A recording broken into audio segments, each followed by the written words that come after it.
جس جمہوریت کے اندر لوگ نکلتے نہیں ووٹ ڈالنے کے لیے، 15-20% ٹرن آؤٹ ہوتا ہے، وہ جمہوریت تو ہوتی نہیں ہے. اس کا مطلب کہ لوگوں کو فرق ہی نہیں پڑتا کون آئے کون جائے، یعنی لوگ ڈی پولیٹیسائز ہو جاتے ہیں. اب ہماری تاریخ کیا ہے؟ پچھلے 60 سالوں کے اندر آدھا وقت فوج نے حکومت کی ہے، آدھا وقت دو خاندانوں نے کیا. اور جب ملٹری ڈکٹیٹرشپ آتی تھی تو اس کی پہلی کوشش ہوتی تھی کہ لوگ ڈی پولیٹیسائز ہو جائیں، کہ پولیٹکس بہت بری چیز ہے، لوگ پولیٹکس سے ہٹ جائیں. اور وہ اس لیے چاہتے تھے کہ جب ایک لوگ ڈی پولیٹیسائز ہو جاتے ہیں تو اس کا مطلب یہ ہوتا ہے کہ ان کا یعنی ان کو فرق ہی نہیں پڑتا کہ ملک میں جو مرضی کیا جائے، یعنی کوئی نا انصافی ہو، کوئی حقوق ان کو فکر نہیں ہے، یا ان کا خیال ہے کہ کچھ ہو ہی نہیں سکتا، تو وہ چپ کر کے گھروں میں بیٹھ جاتے ہیں اور پھر ڈکٹیٹر پوری طرح حکومت کرتا ہے. اب یہ وہی فیز آ گیا کہ ایک آہستہ آہستہ ایوولوشن سے ہمارا ملک آگے بڑھنا شروع ہوا. ہم نے ایک بہت بڑی موومنٹ ہوئی جس کو کہتے ہیں لائرز موومنٹ. وکیل جب آزاد عدلیہ کے لیے نکلے، میں جیل میں گیا، ہم نے سب نے شرکت کی.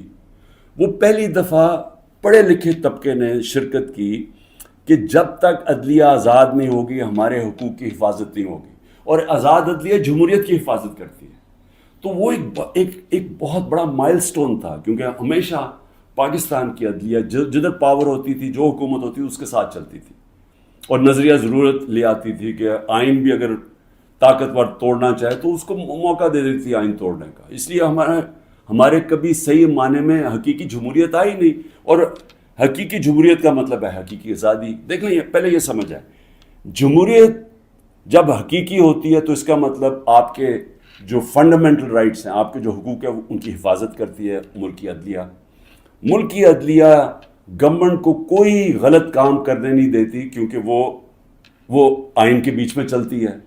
اور پھر جب آپ کے ملک کے اندر لوگوں کے حقوق مل جاتے ہیں اور ان کی عدلیہ ان کے حقوق کی حفاظت کرتی ہے، وہ آزاد ہو جاتے ہیں اور وہ ملک پھر اوپر چلے جاتے ہیں. میں آپ کو ایک چھوٹی سی مثال دیتا ہوں کہ یورپ جب آزاد ہوا، جب دوسری جنگ عظیم ختم ہوئی، تو سارا جو ویسٹرن یورپ تھا وہاں جمہوریت آ گئی. صرف اسپین میں نہیں آئی، وہاں ڈکٹیٹرشپ تھی. 50 سال کے بعد دیکھیں کہ سارا ویسٹرن یورپ آگے نکل گیا، خوشحال ہو گیا، اور اسپین پیچھے ہے، حالانکہ اسپین بھی ایک وقت پہ بڑا امیر ملک تھا. تو جمہوریت، آزادی، خوشحالی، یہ سب ساتھ چلتے ہیں، لیکن بنیاد ان کی انصاف میں ہے. انصاف کا مطلب ہے کہ جب ایک معاشرہ آپ کے اس کی عدلیہ فنڈامنٹل رائٹس پروٹیکٹ کرتی ہے تو وہ آزاد ہو جاتے ہیں، وہیں جمہوریت آتی ہے، وہیں خوشحالی آتی ہے. تو یہ ایک سفر کر کے ہم یہاں پہنچے ہیں. آزاد عدلیہ کی موومنٹ ہوئی، عدلیہ آزاد ہو گئی. عدلیہ نے بہت تو بڑی دیر تک، اور ایسا کہ لوگوں کو اعتماد ہوتا تھا کہ حکومت ہمارے سے زیادتی نہیں کرے گی، ہم عدلیہ کے پاس چلے جائیں گے. میرے 3.5 سال میں مکمل طور پہ عدلیہ آزاد، کسی قسم کی مجھے کوئی بتائے کہ ہم نے انٹرفیرنس کی ہو. مکمل طور پہ میڈیا آزاد. ذرا موازنہ کریں آج جو میڈیا کا حال ہے اور جو ہمارے دور پہ تھا. 80% تنقید ہماری گورنمنٹ کی ہو رہی ہوتی تھی، حالانکہ اس گورنمنٹ نے کرونا سے دنیا نے ایکنالج کیا پاکستان کے، جس طرح ہم نے کرونا کو ہینڈل کیا. ٹاپ 3 دنیا میں ملک تھے. دنیا نے ہمارے احساس پروگرام کو ایکنالج کیا.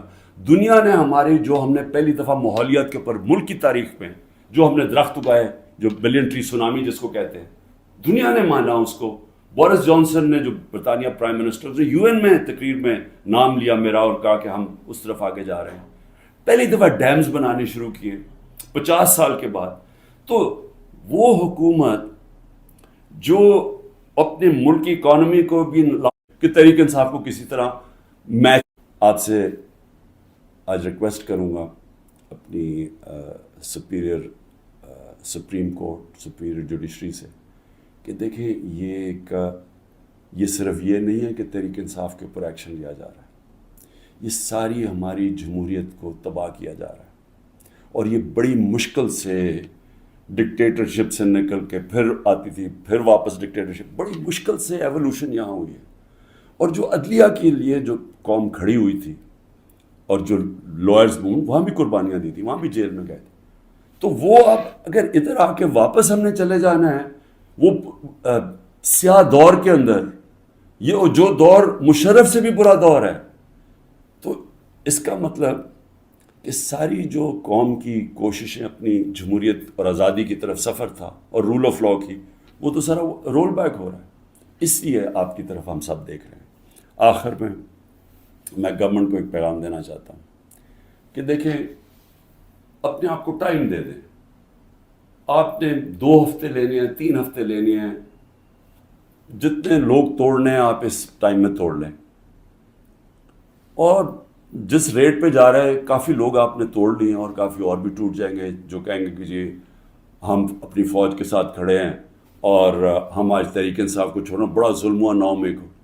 وہ تو ہم ساری کہہ رہے ہیں کہ 9 مئی کو جو بھی توڑ پھوڑ ہوئی ہم سب اس کی مذمت کر رہے ہیں، ہم بھی سارے اپنی فوج کے ساتھ کھڑے ہیں. وہ تو ہم سب بھی کہہ رہے ہیں، لیکن تحریک انصاف کو ہم چھوڑ رہے ہیں. تو جتنوں کو بھی چھڑوانا ہے، میری آپ سے ریکویسٹ یہ ہے کہ ٹائم فریم دے دیں، کیونکہ ملک تباہی کی طرف جا رہا ہے، اکانومی نیچے جا رہی ہے. اس وقت پاکستان رہنے کے قابل نہیں ہے عام لوگوں کے لیے، تنخواہ دار طبقے کے لیے.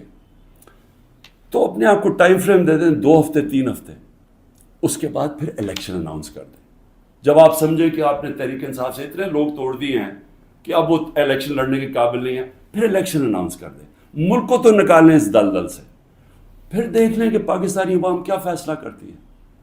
لیکن فیصلہ کر لیں، ٹائم نہ. اس وقت میں کوئی اپنی پاور کے لیے یہ نہیں کہہ رہا، میں اپنے ملک کی اب بات کر رہا ہوں.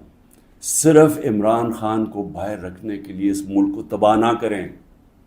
اس ملک میں صرف جن لوگوں کا جینا مرنا یہاں ہے، وہ اس وقت ان کے لیے مشکل ہو گیا ہے رہنا.